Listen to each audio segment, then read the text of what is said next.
नमस्कार, आप देख रहे हैं वीके न्यूज। मैं हूं सुनील राउत।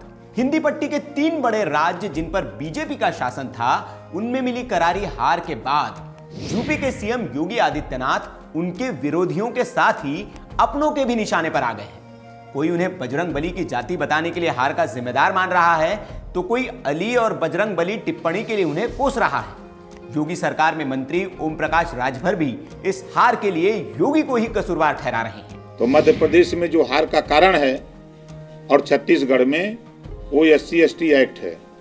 हनुमान जी को दलित बता देना, हनुमान जी को दलित बता देना, इसके वजह से हार गए हैं। लेकिन क्या वाकई ऐसा है? योगी आदित्यनाथ के बयानों से क्या पार्टी को इन राज्यों में नुकसान हुआ है?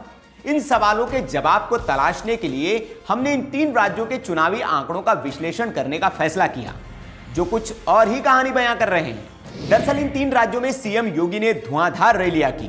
आंकड़ों की बात करें तो विधायकों को जिताने वाले स्टार प्रचारकों में योगी आदित्यनाथ का स्ट्राइक रेट सबसे ज्यादा है। 4 राज्यों में योगी आदित्यनाथ ने कुल 74 सभाएं की, जो अलग अलग विधानसभाओं में थी। इन 74 विधानसभा सीटों में से 51 सीटें बीजेपी के खाते में आई। स्ट्राइक रेट के हिसाब से योगी आदित्यनाथ का प्रदर्शन सबसे शानदार रहा। छत्तीसगढ़ जैसे राज्य जहां बीजेपी की बेहद बुरी हार हुई, वहां बीजेपी को मिली कुल 17 सीटों में से 8 सीटें ऐसी हैं जिन पर योगी आदित्यनाथ ने चुनाव प्रचार किया था। यानी अकेले छत्तीसगढ़ में ही योगी 50% से ज्यादा सीटें जीता लाए।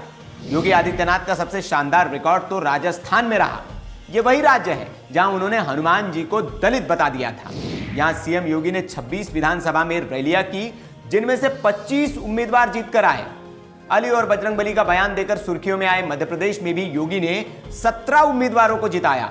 वहीं योगी के बरक्स पीएम मोदी की अगर बात करें तो उन्होंने मध्य प्रदेश में 10 और राजस्थान में 12 यानी कुल 22 रैलियां की, जिनमें से वे 14 सीटों पर उम्मीदवारों को जिताने में कामयाब हुए। कांग्रेस पार्टी के अध्यक्ष राहुल गांधी की अगर बात करें तो राहुल गांधी ने इन 2 राज्यों में कुल 41 रैलियां की और वे सिर्फ 14 सीटों पर ही अपने उम्मीदवारों को जिता पाए। यानी इन तीनों नेताओं में सबसे बढ़िया और शानदार स्ट्राइक रेट योगी आदित्यनाथ का ही रहा। चुनाव के नतीजों के बाद विरोधी भले ही योगी पर हार की जिम्मेदारी थोप रहे हो, लेकिन योगी के समर्थक उन्हें भविष्य का चेहरा मान रहे हैं। आपको बता दें कि इन राज्यों में चुनाव प्रचार के दौरान योगी के आंखों में इंफेक्शन और सूजन थी। इसके बावजूद उन्होंने काला चश्मा लगाकर एक दिन में 4 सभाएं की और पार्टी के खातों में सीटों का इजाफा किया। आपको क्या लगता है, क्या सीएम योगी की लोकप्रियता प्रधानमंत्री मोदी से ज्यादा हो चली है और वो बीजेपी के लिए भविष्य का चेहरा है? कमेंट बॉक्स में हमें जरूर बताएं। वीडियो अच्छा लगा हो तो इसे लाइक करें, शेयर करें और ऐसी ही राजनीति से जुड़ी, सामाजिक जगत से जुड़ी खबरों से जुड़ने के लिए देखते रहिए वीके न्यूज और हमारे चैनल को भी सब्सक्राइब कर लीजिए। शुक्रिया।